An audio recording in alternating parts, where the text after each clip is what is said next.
Coucou les filles, aujourd'hui on se retrouve pour une vidéo à savoir, donc on va parler des bases du maquillage, les indispensables à avoir, etc.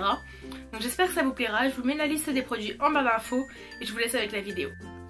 La première chose qu'il y a à savoir, c'est de bien hydrater sa peau avant de mettre son fond de teint. Vous pouvez aussi appliquer une base anti-rougeur ou matifiante ou lissante, etc. avant le fond de teint, mais ça c'est vraiment une étape qui n'est pas obligatoire. Ensuite vous pouvez commencer à appliquer votre fond de teint avec une éponge, un pinceau ou au doigt directement en commençant par le centre du visage et en étirant vers l'extérieur. La deuxième étape c'est d'appliquer son correcteur. Donc c'est une étape qui n'est pas du tout obligatoire. Si vous n'avez pas de cerne, ça ne sert à rien d'assécher votre contour de l'œil avec. Vous pouvez directement passer à l'étape suivante. Si vous voulez mettre du correcteur, il faut tracer une espèce de petit triangle sous l'œil et surtout il faut bien estomper. La troisième étape c'est d'appliquer sa poudre libre avec un pinceau kabuki en insistant surtout sur la zone T.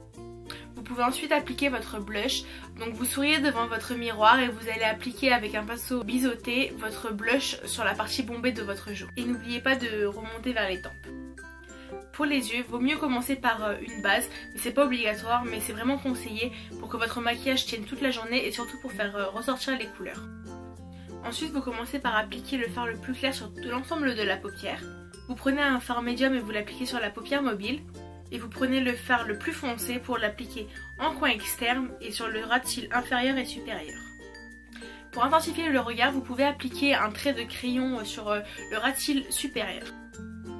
Pour bien appliquer son mascara, il vaut mieux partir de la racine du cil et en remontant et en recourbant légèrement le cil. Pour les cils du bas, il vaut mieux les teinter juste avec le bout du pinceau pour pas que ça fasse trop patte de mouche.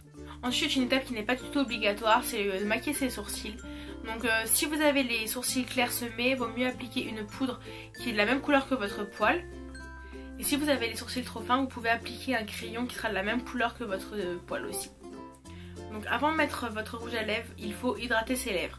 Donc le mieux c'est en fait quand vous mettez votre crème hydratante, vous mettez votre baume à lèvres, comme ça laisse agir le produit en même temps que vous vous maquillez le reste du visage. Vous pouvez commencer par tracer le contour des lèvres avec un crayon à lèvres qui sera de la même couleur que votre rouge à lèvres.